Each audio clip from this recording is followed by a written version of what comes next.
Bayan.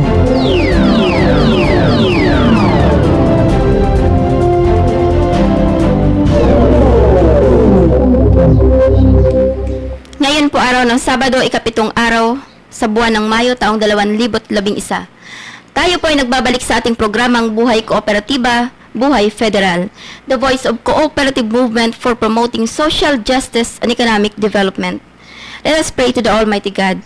Heavenly Father, our God and Creator, we acknowledge your greatness and faithfulness.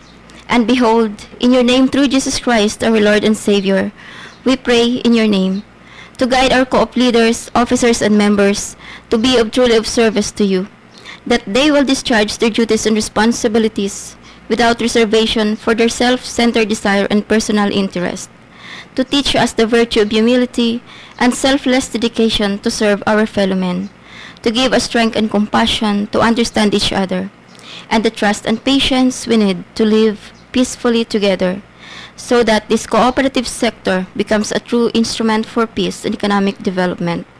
Bless the armed forces of the Philippines, that they may have the loyalty and courage to serve the Filipino people. Grant that through the intercession of your Son Jesus Christ and the Holy Spirit, the cooperative movement shall embrace the cooperative family, whose members are dedicated to each other and to you. To God be the glory. Amen. This is Miss Angel Bautista, ang inyo pong lingkod, na mag-uugnay sa inyo at sa ating lahat sa mga usaping pag-unlad sa diwa ng pagkakaisa. At kasama ko po ang aking co-host, Ms. Judinine Ballestero. Magandang gabi po sa inyong lahat, sa lahat ng mga member ng Federal Multipurpose Cooperative. At syempre po, we have the beautiful guest for tonight, Ms. Apple Cruda and Ms. Roda Osalvo. Yes, good evening. Good evening. So, meron ba kayong nais batiin sa mga mahal natin sa buhay, sa Mga kaibigan, kamag-anak. Mami Chay, magandang gabi, Tito Ed. I'd like to greet my mom. Happy Mother's Day. Yes, Ms. Roda. Happy Mother's Day, of course, to my mom and to my dad who's listening. Happy Mother's Day sa lahat pong mga butihing mothers. ina at ilaw ng tahanan. Magandang gabi po sa pamunuan ng Civil Relations Service of the Armed Forces of the Philippines. Sa pamunuan po ng ating himpilan ng Kawal ng Bayan, sa ating pong Station Manager, Captain Emmanuel Diazin Jr., sa lahat pong mga gwapong technical staff natin dyan. Magandang gabi po sa inyong lahat. And of course, kay Ate Jo, to Miss Jamie Santos, sa lahat pong mga Kawal Patrols. Muli po, isang napakagandang gabi sa ating lahat. Ang ating pong programa ay regular na napapakinggan tuwing araw ng Huwebes, ganap na ikapito hanggang ikawalo ng gabi. At tuwing araw naman po ng Sabado, ganap na ika-6 hanggang ikapito ng gabi. At tayo po ay live na napapanood at napapakinggan sa ating website at www.afpradio.ph and www.crsafp.ph.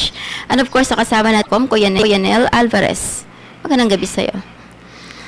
Sa atin pong main sponsor ng ating programa, ang Federal Multipurpose Cooperative, sa atin pong napakasipag at napakabait na chairman, Attorney Elpidio Salgado. Yes, Ms. Judy. Ang ating Vice Chairman, Leonora Robles.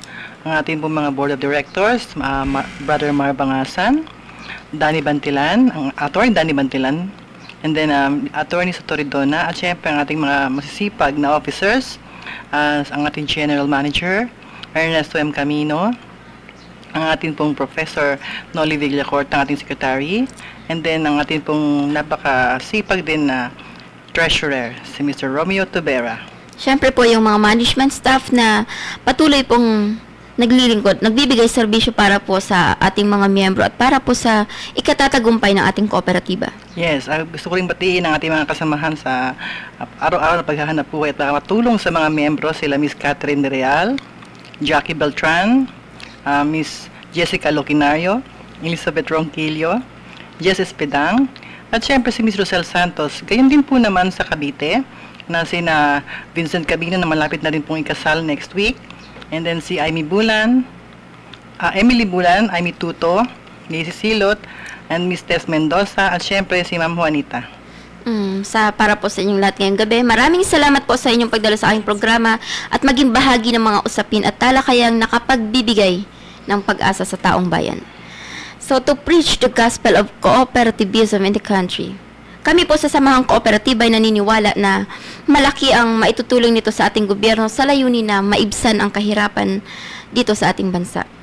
And this program also aims to update the more than 7,000 members of Federal Multipurpose Cooperative nationwide in all its projects and services, and to spread out the value of universally accepted cooperative principles with Republic Act 9520, the Philippine Cooperative Code of 2008, and its implementing rules and regulations, the Republic Act 6939, Cooperative Development Authority, and the 1987 Philippine Constitution.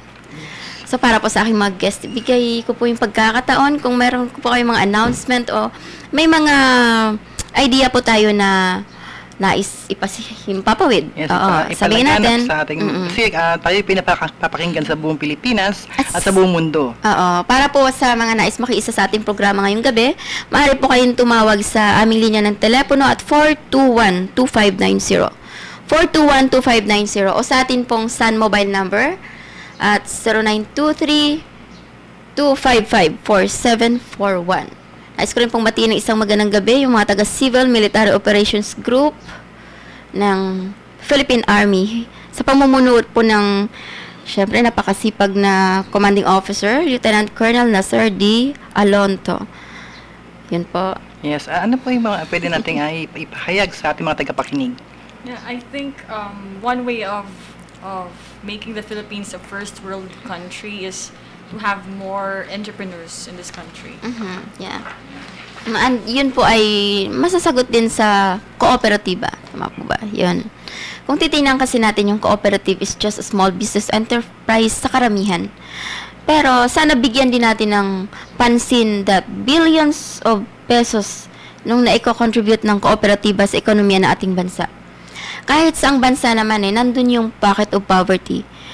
Pero nagiging kasagutan sa karamihan ng mga problemang ganito is kooperatiba, na kung saan hanggang ngayon hindi nabibigyan ng boses ng mga namumuno sa ating bansa, no? Baga hindi ka napapansin, ilan-ilan. Yung mga nakakaintindi ko ano ibig sabihin ng kooperatiba. Sa pagbagsak ng ekonomiya ng isang bansa, napakaraming naitutulong ng kooperatiba kagaya ng pagbibigay ng mga murang serbisyo para sa kanyang mga miyembro, yes, nakapagbibigay ng mga dividends o net surplus at the end of the year, nakapag-avail yung mga members at yung taong bayan ng yung mga murang serbisyo gaya ng sa kuryente, palupa, patubig. pabahay. So, yun. So, hindi lang kasi ibig sabihin na ang isang kooperatiba ay gaya nga ng nababanggit ko kadalasan, pag sinabing cooperative, yung pag sinabi, mag-member ka dito, yung sagot ka agad, magkano yung loan niyo dyan? Magkano pwedeng ilo-loan? Kaya hanggang ilan ang terms, ganyan-ganyan. So karamihan, hindi naiintindihan ko anong cooperative. So, mabuti na lang at nabigyan kami ng pagkakataon ng istasyong ito, ang DWWD, na magkaroon ng aming programa para hindi lamang sa aming mga miyembro, kundi sa buong Pilipinas at sa lahat ng mga Pilipino. Maraming salamat dito at magandang gabi to Lieutenant Colonel Fernando M. Los Bañez ng nakikinig sa Civil Relations Service. Magandang gabi po. Maraming salamat po sa assistance na naitulong niyo po sa The Feast Media Group ngayong araw. So, batiin din natin yung kasama natin sa media group, syempre. And our Feast Builder. Start with, of course, ang ating ministry head, si Sis Chai Santiago. And ang kanyang napakagwapong husband, si Tito Ed. Ikaw naman. Siyempre to Brother Bo Sanchez. Bo Sanchez, the founder. Yung hapon natin na Feast Builder, yung si The Rockstar. In Barcelona. Si Brother Alvin. Yun. The happiest place on earth. Pwede rin ba tayo mag-invite? Yeah, sure. Yeah. We would like to invite our listeners to join the feast. Marami pong feast na pwede nyong puntahan. Ang pinaka-main po is the one happening every Sunday at PICC. So we have 3 slots. Yung first po is from 8 to 10. Second is like 10:45. Up until 1, and the third session would be from 4 to 6. So, ano ba yung meron sa organization natin? Kasi, alam mo, thousands of people yung nandito Pero, hindi nila napapansin. Nandun yung spirit ng cooperation. Just like na yung pinipreach naming cooperativism, nandun eh. Hindi lang napapansin ng tao. Na pagkahalimbawa, yung isang maliit na serbisyo, pag pinagsama-sama mo yun, tawag dun cooperative eh. So, yun.